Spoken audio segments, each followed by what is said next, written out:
Bonjour et bienvenue en Transparence, le magazine de la rédaction qui parle de l'actualité et qui donne la parole à ceux qui font l'actualité. Et notre invité ce midi, c'est Christopher Gigès, porte-parole du gouvernement, en charge notamment des secteurs de l'économie et des mesures de relance. Christopher Gigès, bonjour. Bonjour. Merci d'accepter notre invitation pour faire le point notamment sur les mesures de relance de l'économie. Mais je le disais, vous êtes en charge des secteurs de l'économie et des mesures de relance, mais aussi du commerce extérieur, de la fiscalité, de l'énergie, de l'économie numérique et de l'économie de la mer. Et vous êtes également chargé de la politique du bien vieillir et de la politique de solidarité. On a envie de dire que ça fait quand même beaucoup. Vous organisez comment ? J'ai un très bon cabinet déjà, mais plus sérieusement, on a été élu pour faire des choses et j'ai une chance extraordinaire, c'est que mon parti politique m'a fait confiance pour assumer autant de secteurs qui sont passionnants, qui sont liés. L'économie, c'est lié, l'économie de la mer est liée à la relance économique également, à l'énergie. Donc c'est des choses qui s'emboîtent relativement facilement. Si la question c'est est-ce qu'il y a beaucoup de travail, je vous le confirme, mais on a été élu pour ça. La politique du bien vieillir et la politique de solidarité, c'est un petit peu différent des autres sujets, mais vous teniez à continuer à vous en occuper ? Oui, tout à fait. C'était un secteur que j'avais lors de la précédente mandature où il y avait encore des choses à faire. Et le bien vieillir, c'est aussi dans la diversification économique, c'est-à-dire qu'on a toute une partie de la silver economy qui est à développer en Nouvelle-Calédonie. C'est un sujet qui est important que j'ai souhaité personnellement garder. Sur lequel vous n'avez pas encore vraiment pu vous pencher, sur lesquels il n'y a pas encore de mesures qui soient prévues, ou il y a déjà des textes en préparation ? C'est pas parce qu'on communique pas que ça avance pas, mais on travaille justement sur une diversification de la carte senior, mais également sur un vrai plan de la dépendance en Nouvelle-Calédonie qui est certainement le risque qui va, si je peux me permettre, nous exploser à la figure dans les prochaines années. On a un vieillissement de la population qui est extrêmement important, donc il faut que la Nouvelle-Calédonie anticipe ce plan dépendance. Vous êtes aussi porte-parole du gouvernement, je le disais, c'est une charge lourde, difficile, ou c'est votre petite respiration de la semaine après la réunion du gouvernement, vous rencontrez la presse ? C'est ni l'un ni l'autre, c'est une fonction qui est là aussi qui m'honore de pouvoir porter la parole du gouvernement. C'est un gouvernement collégial, donc la parole doit être portée le plus justement possible. C'est peut-être ça le plus compliqué. Il faut parfois laisser de côté son avis très personnel pour porter la voix du gouvernement. Et ça vous oblige à suivre les dossiers de tous vos petits camarades au gouvernement ? Oui, alors, exactement. L'essentiel sur lequel on vous attend, c'est bien sûr l'économie et les mesures de relance. Et où en est le choc de confiance sur lequel vous avez été élu tout de même ? Oui, on a dit dès l'élection qu'on voulait mettre en place ce choc de confiance. Et ce choc de confiance, il passait par un dialogue qui était nourri, construit et surtout rétabli avec le monde économique. Donc c'est ce qu'on a voulu faire dès le début. J'ai eu l'occasion de rencontrer les différentes organisations patronales, les syndicats professionnels. On a lancé le grand débat entrepreneur sur lequel on reviendra certainement. Mais le discours qu'on doit passer, monde politique et responsable politique et organisation patronale, c'est un message commun de confiance et ça, c'était pas gagné d'avance, mais aujourd'hui ça va mieux, mais il y a encore du chemin. Vous sentez déjà un frémissement dans l'économie ou dans le moral des chefs d'entreprise ? On nous le dit que ça va, on nous le dit que c'est la méthode est mieux, que il y avait ce besoin d'écoute. On a dit pendant la campagne qu'il fallait savoir mieux écouter pour mieux proposer. Donc on met en place ce qu'on a dit pendant la campagne, d'avoir des politiques qui sont accessibles et qui sont surtout pas déconnectés de la réalité, et surtout un message vis-à-vis de l'entreprise et des entrepreneurs et des petits entrepreneurs qui constituent le paysage économique calédonien, pas de défiance, mais justement d'accompagnement, et je crois que ça change. Alors vous avez lancé le grand débat entreprise, hein. C'était la première, c'est le 9 septembre à Nouméa, vous avez tenu ensuite des réunions à Lifou, à Koné, à Bourail.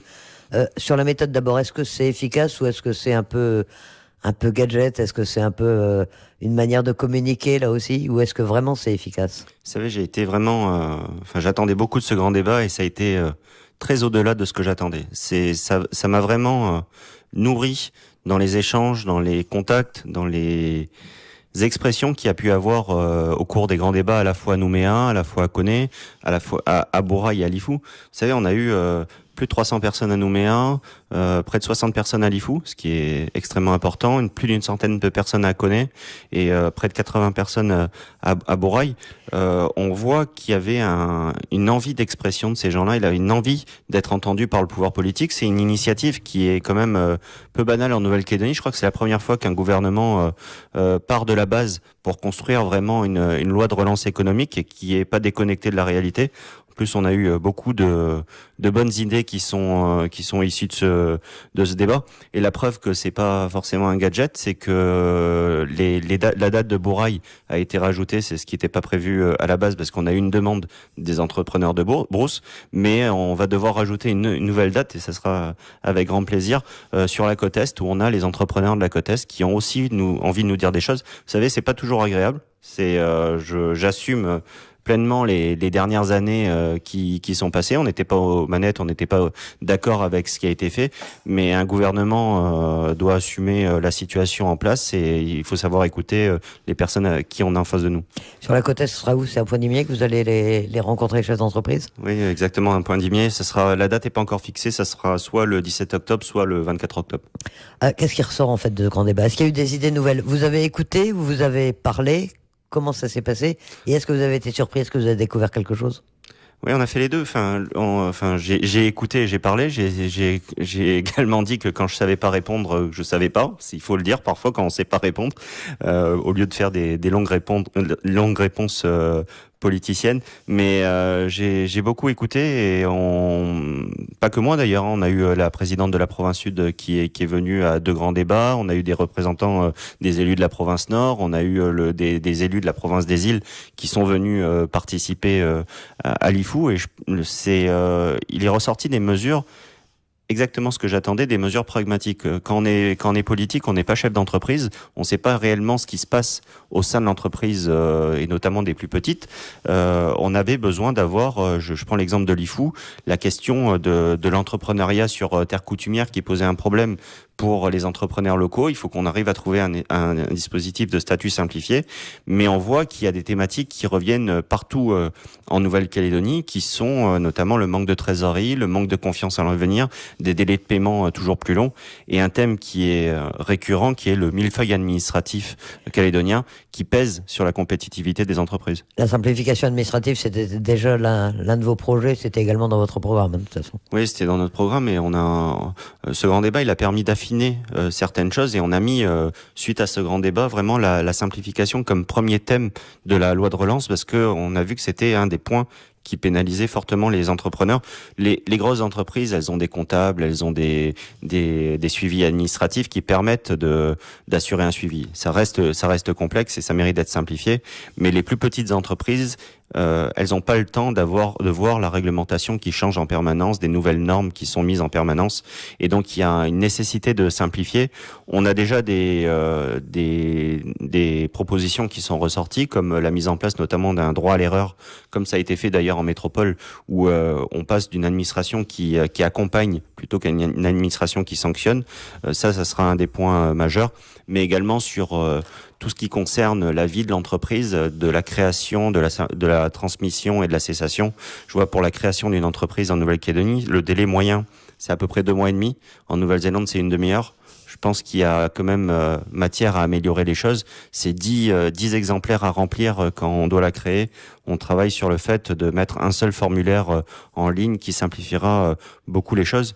On voit aussi qu'il y a un déficit d'information sur les aides et sur les possibilités. Donc la mise en place d'un guichet unique qui soit physique et numérique pour informer les petits entrepreneurs de à quoi ils ont droit, à quelles aides ils ont droit, à quel accompagnement ils ont droit. Je crois que c'est quelque chose d'important. Vous savez, c'est pas des grandes mesures idéologiques, cette loi de relance. C'est des mesures pragmatiques qui améliorent le quotidien des entrepreneurs.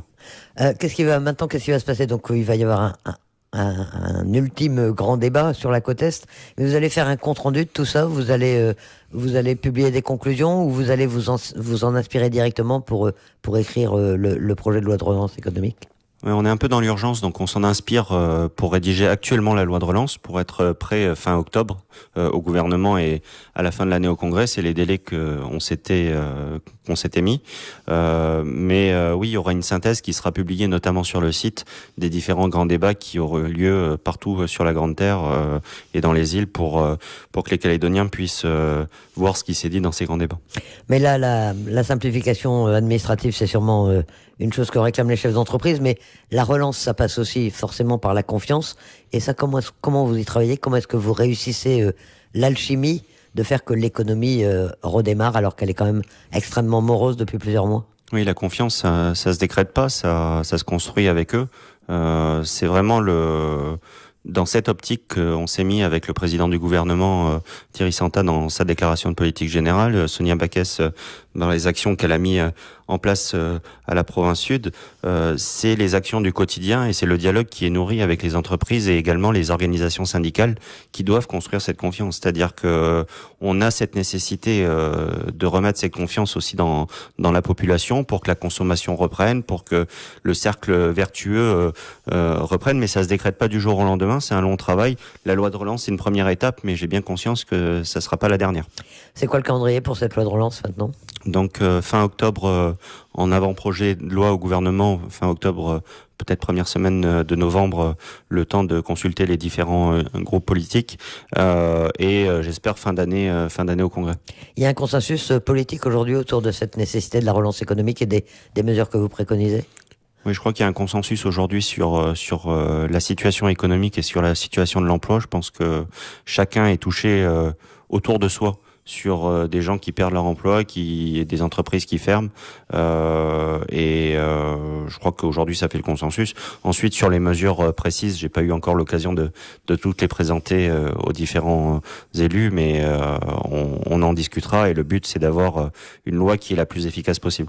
Alors parmi les premières mesures que vous avez d'ores et déjà prises, c'est le remboursement anticipé des stocks à hauteur de 4 milliards.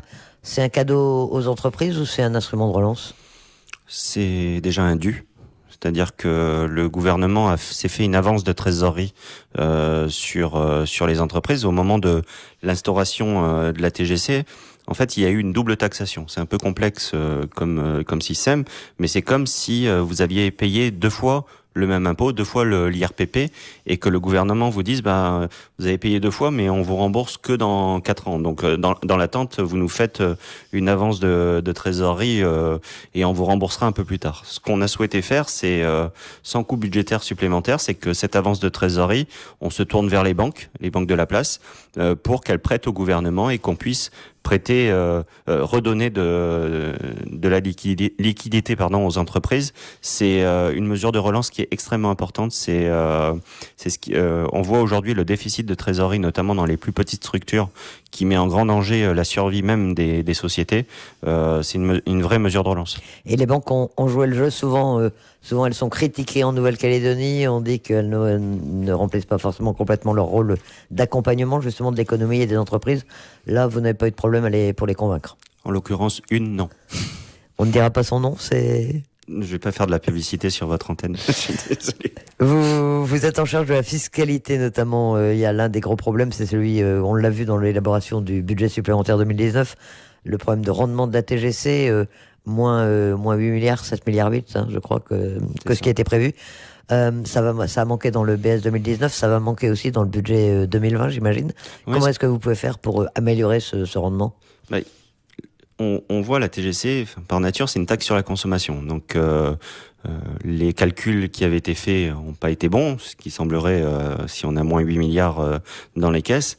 Et tous les instruments de relance qu'on met depuis le début de la mandature, c'est aussi, je parlais tout à l'heure de la relance de la consommation. La relance de la consommation, ça fera par nature remonter le niveau de la TGC. Il n'est pas question d'augmenter les taux aujourd'hui pour récupérer cette manne. Je pense que la pression fiscale est assez importante sur les Calédoniens actuellement. Et je pense qu'un choc de confiance, si on augmentait la TGC, ça serait compliqué.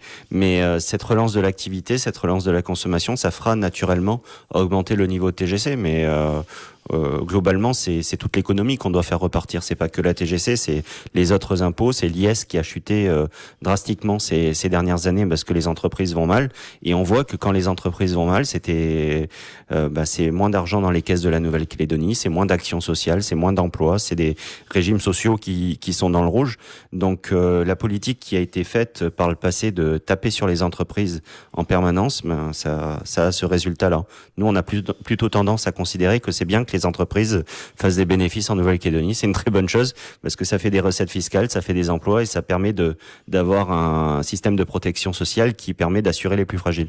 Changer les taux de la TGC, ça reste quand même l'un de vos objectifs, oui, plutôt sur le moyen terme. Oui, c'est très clairement un objectif prioritaire. Là aussi, c'était un objectif de campagne. La TGC, à ses origines, était là pour venir simplifier le système fiscal. Finalement, avec 5 taux, on n'a rien simplifié du tout. On a peut-être même plus complexifié la vie des petites entreprises et des Calédoniens. Donc notre objectif, c'est vraiment de faire converger les taux. On est sur la loi de relance aujourd'hui. On a annoncé une loi de programmation fiscale en mars pour une application courant d'année 2020 d'une convergence des taux, et que la TGC soit vraiment un outil de simplification fiscale. C'est dans cette loi de réglementation fiscale qu'il y aurait éventuellement ce nouvel étalement des taux de la TGC. Oui, tout à fait. Alors, autre mesure que vous avez dû prendre, il y a quelques jours d'ailleurs, pour la sortie de la réglementation, du contrôle des prix et des marges, c'est le fameux bouclier qualité-prix. On en a déjà beaucoup parlé. Vous pouvez nous rappeler comment ça marche ? Oui, le bouclier qualité-prix, c'est quelque chose qui est issu de la loi Lurel. Loi Lurel pour l'outre-mer. On ne peut pas m'accuser de partisan de Victorien Lurel, mais force est de constater que c'est quelque chose qui marche dans les autres outre-mer. Ça a été validé par l'autorité de la concurrence au niveau national, qui a dit que c'est un outil qui a permis de faire baisser les prix dans les DOM. Donc on a souhaité reprendre ce dispositif, l'améliorer, parce qu'il y avait eu des préconisations, et on a une chance importante, c'est que le haut-commissaire qui est en place l'a mis en place en Martinique, donc il peut nous accompagner. Il a l'expérience de ce qu'il faut pas faire ou de ce qu'il faut faire, donc ça nous fait gagner du temps sur certaines choses, mais la différence, c'est que c'est pas des prix qui sont réglementés, c'est un panier de produits, un genre de panier de la ménagère qui est réglementé et qui est plafonné. Je sais que les opérateurs essayent déjà de descendre en dessous de ce plafond, donc c'est une bonne chose. Comme l'a dit très justement la présidente de l'autorité de la concurrence, et je la rejoins totalement sur ce point-là, c'est la concurrence qui fait baisser les prix en Nouvelle-Calédonie, et on a tout intérêt à aller vers ça. C'est basé sur le panier de l'ISEE, ou c'est un autre panier qui est fait par les professionnels ici ? Comment ça se passe ? Non, c'est un panier qui a été construit par les professionnels et par le gouvernement. Dans les DOM, c'est une négociation annuelle qui est portée par le préfet. Ici, on est passé par un accord interprofessionnel dans un premier temps, parce qu'on n'avait pas la capacité dans le code du commerce de le faire par le gouvernement. Mais on souhaite, dans la loi de relance, dans la partie justement relance de la consommation, instituer dans le temps ce bouclier qualité-prix, et que l'Observatoire des prix et des marges puisse travailler annuellement à différents BQP. On en aura un deuxième qui sera voté avant la fin du mois d'octobre, enfin d'ici la fin du mois d'octobre. Ça sera un bouclier qualité-prix frais, avec des produits frais, des fruits et légumes, de la viande et du poisson, pour que les Calédoniens puissent accéder à ces produits à moindre coût. Là aussi, négocier avec les professionnels directement. Oui, totalement. Vous maintenez tout de même l'encadrement des prix sur les produits de première nécessité. Pourquoi est-ce que vous n'avez pas tout déréglementé ? C'est quelque chose qui posait pas débat, c'est-à-dire que c'est pas il y avait 2 annexes dans le cadre de la réglementation des prix et des marges. D'ailleurs, réglementation des prix et des marges qui a été déclarée inconstitutionnelle, et dont le principe pour l'extension de 18 mois a été totalement annulé par le tribunal administratif, c'est important de le rappeler, mais l'annexe 1 qui concernait les produits de première nécessité et leur encadrement posait pas de problème, et c'était important, parce qu'il y a des petits commerces de brousse ou des îles ou vraiment de l'intérieur qui sont pas concernés directement par le BQP, parce qu'ils sont inférieurs à 500 mètres carrés, et c'était important de préserver justement le pouvoir d'achat de ces personnes. Alors la question qui se pose, bien sûr, c'est après la sortie de la réglementation des prix et des marges, est-ce qu'il va y avoir une flambée des prix, un dérapage, et est-ce que le BQP est capable d'enrayer ce dérapage ? Qu'est-ce que vous allez faire pour contrôler qu'effectivement tout le monde joue le jeu ? Ça va être tentant, après un an de blocage, de se rattraper un peu, non ? Oui, bien sûr. Enfin, on a eu des entreprises qui ont été extrêmement en difficulté suite à l'instauration de ce contrôle des marges, et qui ont fermé. Mais je pense et j'espère que les entreprises calédoniennes sont assez matures aujourd'hui pour comprendre qu'il ne faut pas qu'il y ait de dérapage. On est à un tournant important de choix de société sur l'économie qu'on souhaite. Donc le BQP est un outil. Ça fait partie du plan qu'on souhaite mettre en place, mais on a des outils de contrôle avec l'Observatoire des prix et des marges pour justement surveiller le fait qu'il n'y ait pas d'abus, des dérapages importants.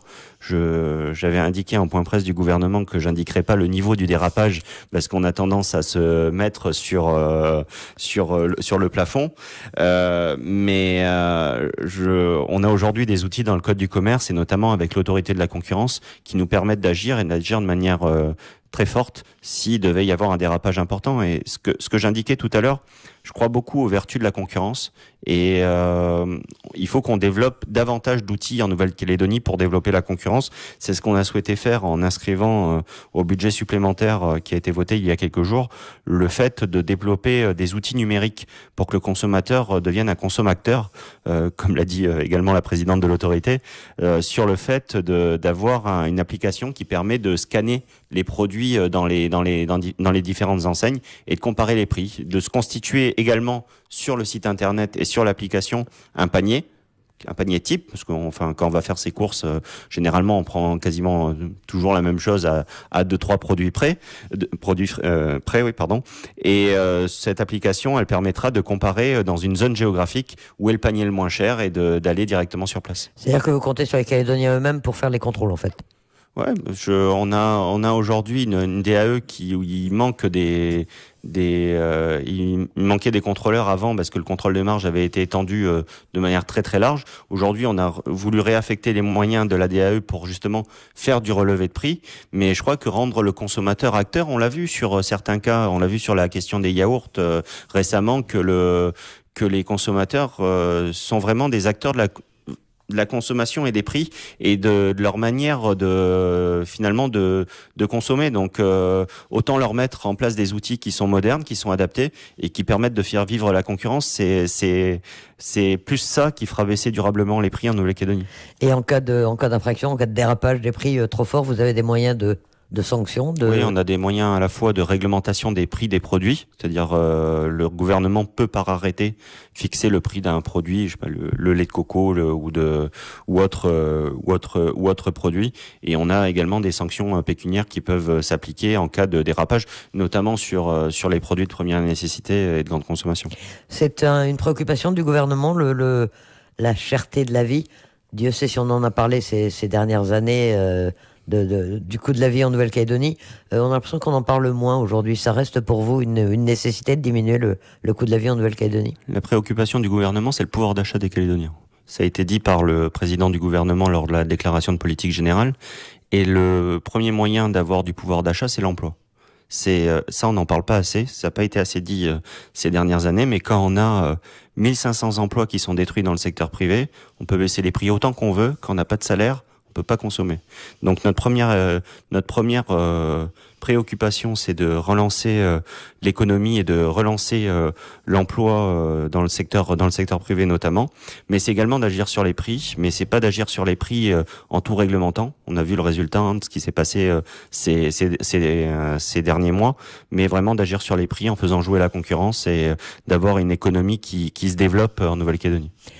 Comment réagissent les organisations syndicales? Vous nous parlez beaucoup des chefs d'entreprise, vous avez fait ce débat avec les chefs d'entreprise, mais il n'y a pas le même dispositif prévu pour les organisations syndicales. Est-ce que vous les voyez? Est-ce que vous discutez avec elles? Oui, j'ai eu l'occasion de les voir régulièrement depuis ma prise de fonction. On souhaite vraiment travailler ensemble sur des dispositifs. Je vois la question de l'application smartphone, c'est quelque chose qui a été demandé par l'intersyndicale avec des renforcements de contrôle. Il faut qu'on travaille dessus et j'aurai l'occasion de lancer un comité de pilotage justement sur ces nouveaux outils où les syndicats seront associés à l'élaboration, mais ils ont également demandé une étude sur la structure des prix en Nouvelle-Calédonie. L'autorité de la concurrence au niveau national avait fait cette étude au niveau de l'outre-mer français, sauf en Nouvelle-Calédonie et en Polynésie française. Du coup, la Polynésie s'est dotée de cette étude sur la structure des prix. Donc, sur demande de l'intersyndicale et des syndicats de salariés, on demandera via l'Observatoire des prix et des marges une étude sur la structure des prix en Nouvelle-Calédonie, parce que on s'est concentré ces dernières années sur le bout de chaîne. Là, ce qui est intéressant, c'est de voir toute la structure quand ça arrive sur le port, quand ça arrive à Tontouta, quand c'est revendu par des grossistes, quand c'est revendu en fin de chaîne, d'avoir vraiment cette structure des prix qui nous permettra d'agir au mieux.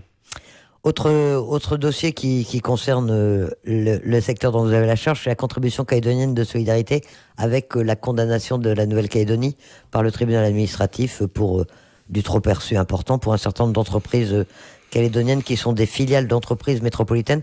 Vous avez essayé de faire appel de cette décision ? Ouais. Est-ce que vous avez une chance vraiment alors que ça semblait être une application de la loi ?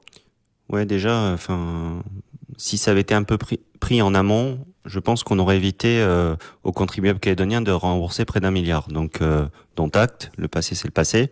Mais on a souhaité avec le président du gouvernement donc de faire appel de cette décision. De toute façon, ça peut pas être pire de ce qui a été fait jusqu'à présent. Donc, le tribunal va pas encore augmenter la facture. Non, pas sur ça, mais on espère justement pouvoir avoir ce que la loi, c'est la convention fiscale qui est passée, mais qui est une charge réduite pour la Nouvelle-Calédonie, parce que 1 milliard à rembourser dans la situation actuelle, c'est extrêmement compliqué. Mais on a surtout pris une initiative avec le président du gouvernement il y a quelques jours de ça, d'écrire au Premier ministre et aux membres du gouvernement en charge de l'économie, Bruno Le Maire, pour retoucher cette convention fiscale, qu'elle puisse être renégociée pour que la Nouvelle-Calédonie bénéficie davantage de recettes fiscales de sociétés métropolitaines installées en Nouvelle-Calédonie. On imagine que ça prend du temps, la renégociation d'une convention comme celle-là, non ? Oui, ça va prendre un peu de temps, mais au moins c'est lancé. Alors vous allez participer au comité des signataires, vous partez ce week-end. Il est précédé d'une séquence économique et sociale. Qu'est-ce que vous en attendez ? Est-ce que vraiment elle sert à quelque chose et pourquoi la faire à Paris ? Parce que c'est un peu dans la continuité du grand débat, c'est-à-dire que le grand débat a permis de discuter avec les différents acteurs calédoniens, avec les petites entreprises, mais il y a des discussions à avoir avec notamment avec Bercy, avec l'AFD, avec la BEI, avec tous les acteurs métropolitains français qui permettent de soutenir l'économie calédonienne. On peut pas tous les faire venir en Nouvelle-Calédonie, et je pense qu'il y avait des problématiques très concrètes sur la défiscalisation, sur l'accompagnement sur le logement social, qui doit être exprimé directement par les acteurs calédoniens, et ça a été la démarche du président du gouvernement de les inviter à venir à Paris, à participer à cette réunion pour qu'ils fassent part de leurs problématiques directement aux acteurs de l'État pour ce qui concerne les compétences de l'État.